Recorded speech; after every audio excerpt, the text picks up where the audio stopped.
Mirë se vini në episodin e parë të podcastit Beyond the Drill. Podcast ky ku dy dentist së bashku do të mundohen që me përqu jetën për te jetës së klinikës.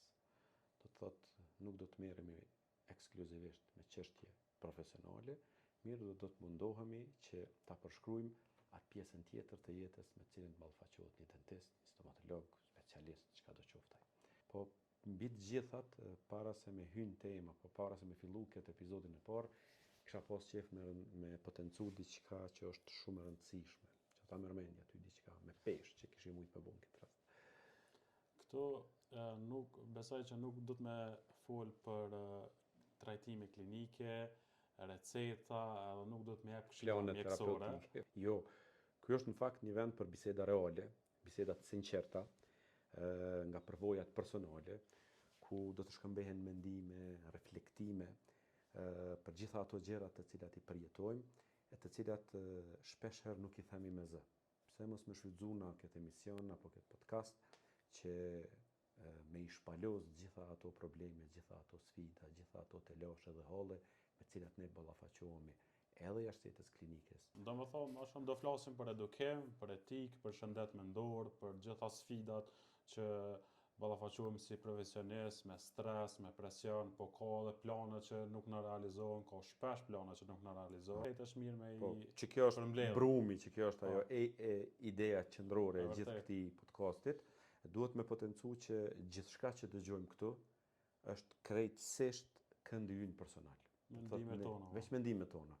Kjo nuk e përfaqëson as ndonjë institucion, as ndonjë universitet, as ndonjë fakultet, as ndonjë shoqëri profesionale, as ndonjë grup, as ndonjë shoqat profesionale, për arsye që do na me qëndruar të distancuar që mos të kemi keq kuptime.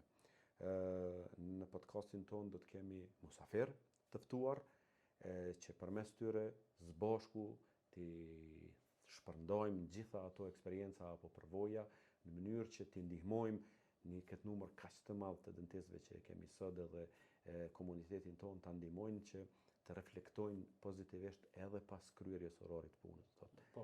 Të gjenden edhe në jetën pas klinikës, E ceke edhe më herët që janë mendimet tona personale, nuk përfaqësojnë dikant tjetër.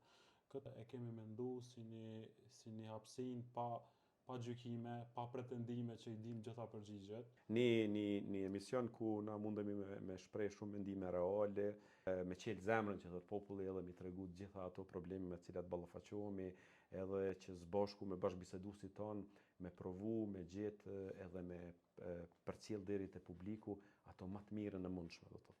Sepse musafir do të jenë prej sferave të ndryshme profesionale në kuptimin në stomatologjik, po mendojmë.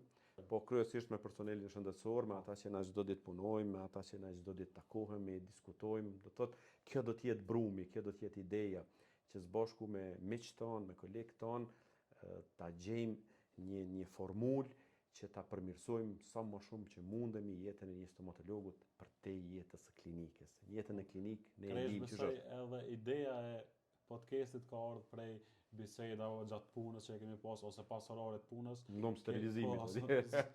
Do të thonë ka pas biseda që nuk bën milion dhëm sterilizimit. Jo, duhet minimum. Që shumë profesionistë apo kolege nuk është mirë me i mbajt disa biseda në vete, është mirë me i nda pse jo me vujt gjithë, jo veç me mendu me zë, edhe me gjetë një formë që me përmirësu cilëtetin e jetës së dentistëve edhe jashtë jetës së klinikës. Do thotë pika të shkurta, s'po di sa kena mujt me përmbledh, po çështu ka ardhur edhe ideja për me emërtu kur e kemi quajtur podcastin Beyond the Drill.